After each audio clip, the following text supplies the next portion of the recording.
Hello my dear family, అందరూ బాగున్నారా? Welcome to me సుధక్క ముచ్చట్లు. ఈరోజైతే మన ఇంట్లో 3 రకాల దోశలు అయితే వేసానండి. ఈ 3 రకాల దోశ రెసిపీస్ కూడా ఈరోజు మీకు చెప్తాను. దోశలు పోసుకుంటూ ఎలా పోసాను, ఏంటి కొలత అనేది మాత్రం చెప్తాను. వీడియో అయితే తీయలేదండి. మీకు కావాలి అని అంటే మాత్రం రిక్వెస్ట్ చేయండి, కమెంట్లో కమెంట్ చేయండి.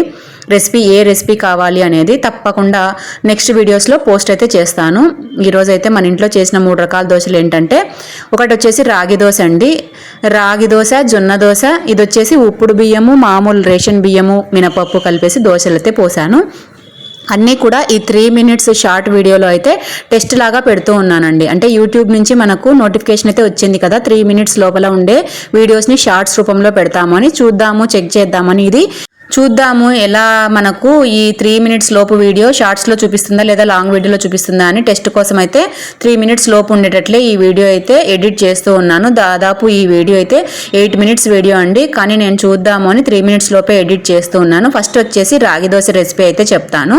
రాగి దోశ నేను 4 రకాలుగా చేస్తాను. ఇప్పుడైతే ఒక రకం అయితే మీతో షేర్ చేసుకుంటూ ఉన్నాను. చూడండి, ఇన్స్టెంట్గా మనం అప్పటికప్పుడు అయితే రాగి దోశ ఎలా పోసుకోవాలి అంటే, మామూలు మనం దోశ పిండి ఉంటుంది కదండి, దోశ పిండిలోనే రాగి పిండి అనేది ఒక 4 టేబుల్ స్పూన్ల వరకు, కప్పు దోశ పిండి తీసుకున్నాం అనుకోండి, 4 టేబుల్ స్పూన్ల రాగి పిండిని తీసుకొని రాగి పిండిలకు సరిపడా కొంచెంగా ఉప్పు, సోడా ఉప్పు వేసి ఒక 10-15 నిమిషాలు దాన్ని బాగా నాననివ్వండి. ఇంకా ఇన్స్టెంట్గా అయితే రాగి దోశ అలా పోసుకుంటే చాలా బాగుంటుంది. ఇప్పుడు పోస్తున్న దోశ వచ్చేసి జొన్న దోశ అండి.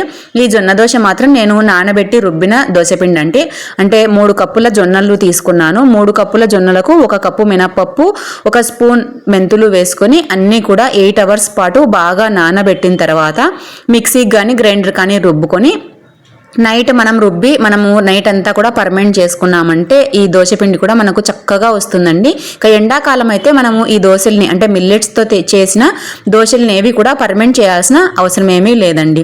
తర్వాత వచ్చేసి ఇప్పుడు పోస్తున్నది ఉప్పుడు బియ్యము, రేషన్ బియ్యము, మినపప్పు కలిపి పోసిన దోశలండి. ఇవైతే చాలా ఫ్లఫీగా వచ్చాయి, అంటే పైన క్రిస్పీగా ఉన్నాయి. మనకు ఇలా కట్ చేసినప్పుడు చాలా ఫ్లఫీగా కరకరలాడుతూ ఉన్నాయి. వీటికి వచ్చేసి నేను 2 కప్పుల ఉప్పుడు బియ్యానికి 1 కప్పు రేషన్ బియ్యం, 1 కప్పు మినపప్పు తీసుకున్నాను. అలానే 1.5 టేబుల్ స్పూన్ వరకు మెంతులు తీసుకొని అన్నీ కూడా చక్కగా 6 hours అయితే నానబెట్టి నైట్ రుబ్బేసి నైట్ అంతా కూడా పర్మెంట్ చేసేసి మరుసటి రోజు అయితే దోశలు పోస్తూ ఉన్నాను.